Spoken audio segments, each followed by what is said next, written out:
सबसे पहले मेरा आप सभी को प्यार भरा प्रणाम। मैं मधु जोशी स्वागत करती हूँ आपका अपने यूट्यूब चैनल मधु गढ़वाली 121 पे। तो दोस्तों, आज की वीडियो में मैं आपको गंगा दशहरा की कथा सुनाऊंगी। आप भी मेरे साथ गंगा दशहरा की कथा का श्रवण कीजिए। कथा ध्यानपूर्वक और पूरी ज़रूर सुनिएगा। आज गंगा दशहरा है। यह पर्व ज्येष्ठ शुक्ल दशमी तिथि को मनाया जाता है। माना जाता है कि इसी दिन गंगा का अवतरण धरती पर हुआ था। इस दिन गंगा स्नान, गंगा जल का प्रयोग और दान करना विशेष लाभकारी होता है। इस दिन गंगा की आराधना करने से पापों से मुक्ति मिलती है। व्यक्ति को मुक्ति मोक्ष का लाभ मिलता है। गंगा नदी को मोक्षदायिनी और जीवनदायिनी के नाम से जाना जाता है। हिंदू धर्म में भी माँ गंगा का विशेष महत्व है। यह भारत के सबसे महत्वपूर्ण नदियों में से एक है, जो भारत, नेपाल और बांग्लादेश में कुल मिलाकर 2525 किलोमीटर की दूरी तय करती है। गंगा नदी को न केवल स्वच्छ और शुद्ध पानी के लिए जाना जाता है, बल्कि आध्यात्मिक दृष्टिकोण से भी इनका विशेष महत्व है। हिंदू धर्म में इन्हें देवी के रूप में पूजा जाता है। भारतीय वेद एवं पुराणों में माँ गंगा के संदर्भ में विस्तार से बताया गया है। एक मान्यता यह भी है, जो व्यक्ति अपने जीवन काल में एक बार भी माँ गंगा में स्नान कर लेता है, उसके न केवल इस जन्म के बल्कि पूर्व जन्म के पाप भी नष्ट हो जाते हैं। गंगा नदी के तट पर बसे शहरों की जलापूर्ति भी इसी नदी से होती है। साथ ही कृषि एवं पर्यटन जैसे बड़े उद्यम भी गंगा नदी के माध्यम से किए जाते हैं। स्वास्थ्य के दृष्टिकोण से भी माँ गंगा को बहुत ही लाभदायक माना गया है। इस नदी के जल में कुछ ऐसे विषाणु होते हैं जो हानिकारक कीटाणुओं को मारने में सक्षम होते हैं, जिस वजह से इस नदी का पानी पीने से व्यक्ति को कोई बीमारी नहीं होती है। इस स्थान से होता है गंगा नदी का उद्गम। गंगा नदी का उद्गम हिमालय की गोद में बसे गढ़वाल के गोमुख स्थान के गंगोत्री ग्लेशियर से होता है। इस विशेष स्थान पर माँ गंगा को समर्पित एक मंदिर भी उपस्थित है। साथ ही इसे तीर्थ क्षेत्र भी माना जाता है। यहाँ मौजूद 6 बड़ी और उनकी सहायक 5 छोटी धाराओं का भौगोलिक एवं सांस्कृतिक महत्व सबसे अधिक है। साथ ही यह पूजनीय नदी यमुना, कोसी, गंडक, घाघरा जैसी कई नदियों से जुड़ती है।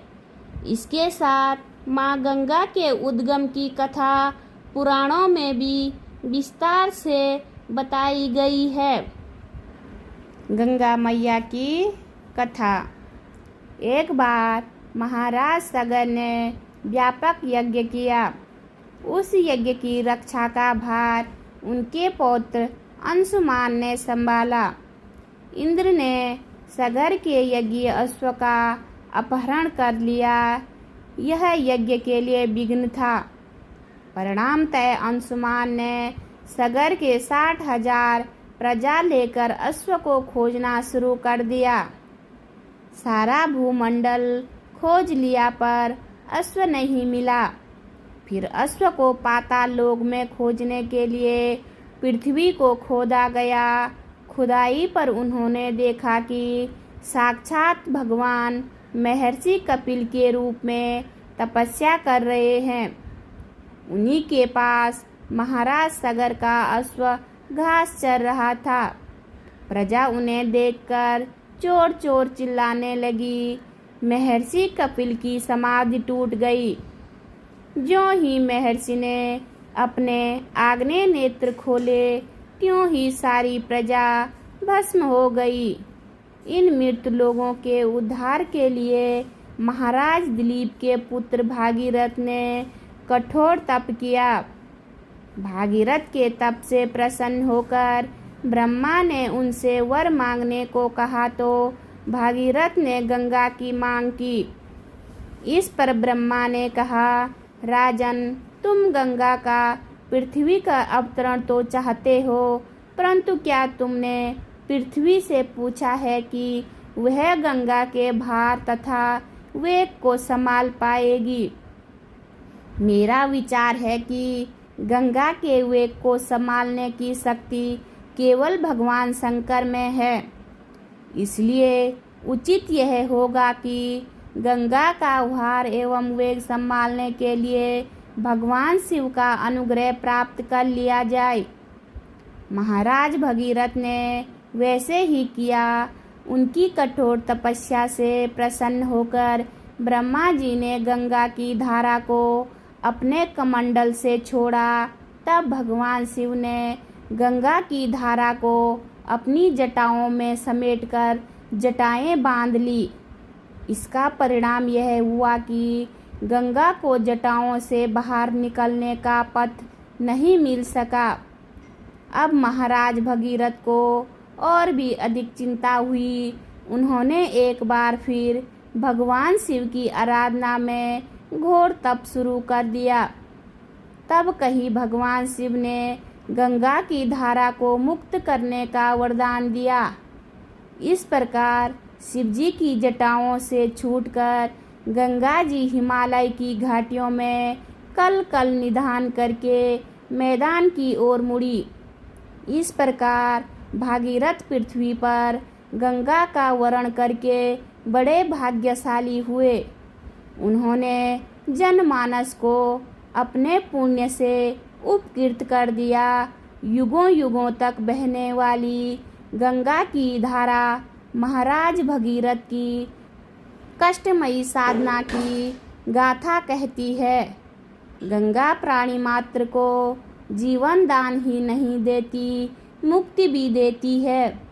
इसी कारण भारत तथा विदेशों तक गंगा की महिमा गाई जाती है। बोलिए गंगा मैया की जय। उम्मीद करती हूँ आपको वीडियो पसंद आई होगी। वीडियो पसंद आए तो वीडियो पे लाइक कीजिए, कमेंट कीजिए, अपने दोस्तों के साथ शेयर कीजिए। चैनल पे नए हो तो सब्सक्राइब ज़रूर कीजिए। मैं मधु जोशी मिलती हूँ आपको अगली वीडियो में। तब तक के लिए बाय बाय, धन्यवाद।